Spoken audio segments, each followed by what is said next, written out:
Bom, pessoal, então nesse vídeo a gente vai falar sobre diferenciabilidade de funções, tá? Então, nos vídeos anteriores, né, a gente esteve envolvido em introduzir o conceito de derivada, interpretar, né, o significado da derivada, tá? E aprender a calcular a derivada de algumas funções, tá? Só que nós ainda não mostramos nenhuma situação onde a derivada não existe, tá? Tudo que a gente fez até agora envolvia funções que são diferenciáveis em qualquer ponto, tá? Então o objetivo desse vídeo é mostrar para vocês situações em que não existe derivada de uma função. Tá? Vamos mostrar aqui então 3 exemplos de funções onde isso acontece, ou seja, onde não há derivada em um ou mais pontos, tá? Esses são chamados, então, os pontos de não diferenciabilidade da função, certo?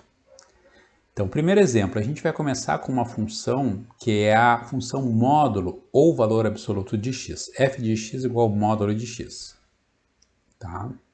Vamos lembrar, então, que o módulo de x, o que faz o módulo de x, né? Ele vai cortar o sinal negativo de x se x for negativo. Então, o módulo de x vale x, se x for positivo, e menos x se x for negativo. Por exemplo, o módulo de menos 2 vai ser mais 2, que é menos menos 2, né? Então, esse é o gráfico da função módulo, tá? É uma reta do lado direito e outra reta do lado esquerdo. Essa reta é crescente, tem declividade 1. Essa reta do lado esquerdo é decrescente, tem declividade menos 1. E aí a questão é, a gente olha para cá, né, para o ponto 0, 0 aqui, e a gente não está enxergando nenhuma reta tangente aqui, né? Então parece não haver uma reta tangente, eu não tenho como aproximar a função por uma reta nas redondezas do ponto 0, né? Eu posso aproximar ou só pela direita ou só pela esquerda, não tem como aproximar pelos dois lados, tá? Então, isso aqui já está mostrando para a gente que a derivada provavelmente não existe ali no zero, né? Mas se a gente for calcular a derivada de zero, da função no zero, né? Tentar calcular a derivada da função no zero, né? Aqui eu disse que a gente vai calcular, mas na verdade a gente vai tentar calcular, a gente não vai conseguir calcular. A gente vai usar a definição de derivada, a gente vai ver que f' de zero é dada pelo limite da função no ponto base, 0, 0 mais h, menos a função avaliada em 0, portanto vai ser o limite do módulo de h sobre h, tá? Então, lembrando, né, que a função módulo vai ser, se escreve como módulo de x igual a x, se x for positivo, ou igual a 0, e menos x se x for negativo. Então, fazendo isso, a gente vai poder calcular o limite à direita, o módulo de h, quando h tende a 0 pela direita, h é positivo. Então, o módulo de h é o próprio h, não precisa cortar sinal negativo aqui. Não existe sinal negativo.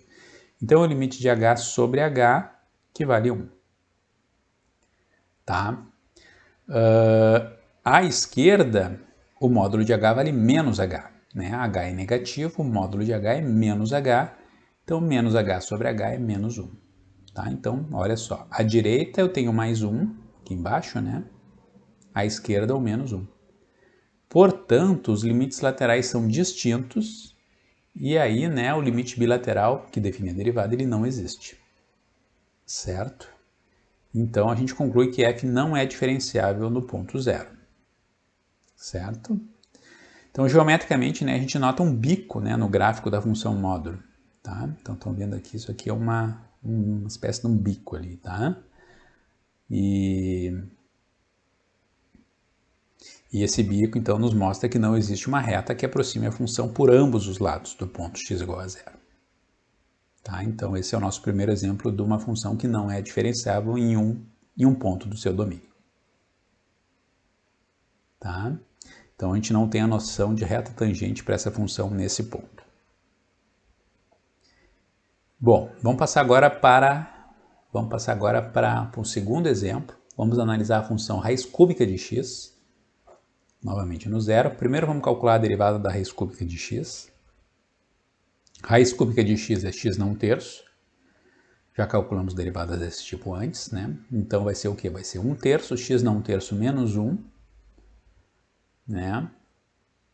Ou 1/3 vezes x na menos 2/3, que é 1 sobre 3 vezes x na 2/3, ou finalmente 1 sobre 3 vezes a raiz cúbica de x ao quadrado, tá?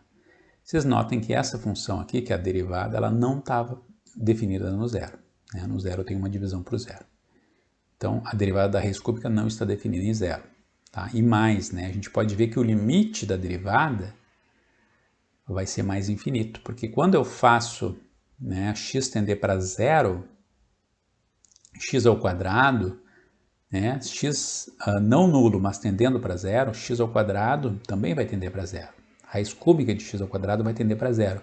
Então, eu vou ter uma divisão por um número que está tendendo para zero. Né? Eu vou ter 1 dividido por um número positivo, isso é importante, que está tendendo para zero. Tá? X ao quadrado é positivo aqui. Então, esse limite aqui é mais infinito. Isso é um exemplo de limite infinito. Tá? Um pouquinho mais elaborado, né, que os exemplos que a gente viu na aula sobre limites infinitos. Tá? Então, esse limite é mais infinito e quando a gente olha aqui para o gráfico da função raiz cúbica, a gente entende o que está acontecendo.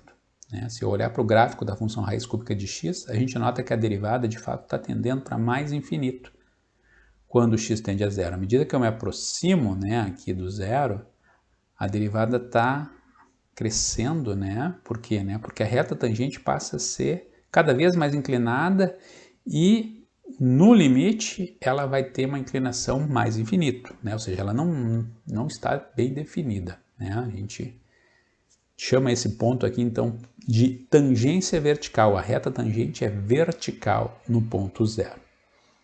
Tá? Não existe a derivada no ponto zero e a gente enxerga isso aqui que é uma tangência vertical. Tá? A reta tangente em si ela é vertical. Nesse caso, a gente convenciona dizer que a derivada não existe simplesmente porque uma reta vertical não tem declividade bem definida. Tá? Então, está aqui, né, um ponto de não diferenciabilidade dado por uma tangência vertical. Certo? Passando então para o nosso último exemplo, uma outra situação onde não existe derivada vai acontecer quando a função for descontínua. Até essa é uma situação bem simples de entender. Ó, um gráfico aqui de uma função que tem 2 pontos de descontinuidade, nos pontos 2 e 5. Se ela é descontínua, eu não posso aproximar bem essa função por uma reta tangente. Não tem como, né? Então, eu posso aproximar pelo lado esquerdo ou pelo lado direito, mas não tem como aproximar bem a função nas redondezas do ponto 2. Tá? Então, né, não existe derivada nos seus pontos de descontinuidade. Certo? Então, esse exemplo mostra para a gente o seguinte, que sempre que uma função for derivável em um ponto, ela tem que ser contínua. Tá? Ela não pode ter pontos de descontinuidades onde ela é derivável. Tá? Porém, se a gente volta nos exemplos anteriores, a gente vê que a recíproca dessa afirmação é falsa. A gente pode ter uma função que é contínua, mas não é diferenciável. Tá? Em um ponto. Né? Os dois exemplos anteriores nos mostram essa situação. Né? Função contínua, mas não diferenciável. Tá? Então, se a gente volta aqui, né, o módulo de x é uma função que é contínua, mas ela não tem derivada aqui. Tá? E também, né, a tangência vertical aqui na raiz cúbica não está fazendo com que a raiz cúbica seja descontínua. A função raiz cúbica é contínua, tá? Em todos os pontos do seu domínio. Em resumo, né, existem 3 situações claras, tá, em que uma função não tem derivada em um ponto. Ou se a função é descontínua nesse ponto, ou se o gráfico da função apresenta um bico, né, ou se apresenta uma tangência vertical. Tá? São as 3 situações que a gente viu aqui. Certo, pessoal? Então é isso, tá? Obrigado pela sua atenção. Esse é o final do nosso vídeo sobre diferenciabilidade de funções, em que a gente apresentou aqui pontos onde a função não tem derivada, né? Chamados pontos de não diferenciabilidade.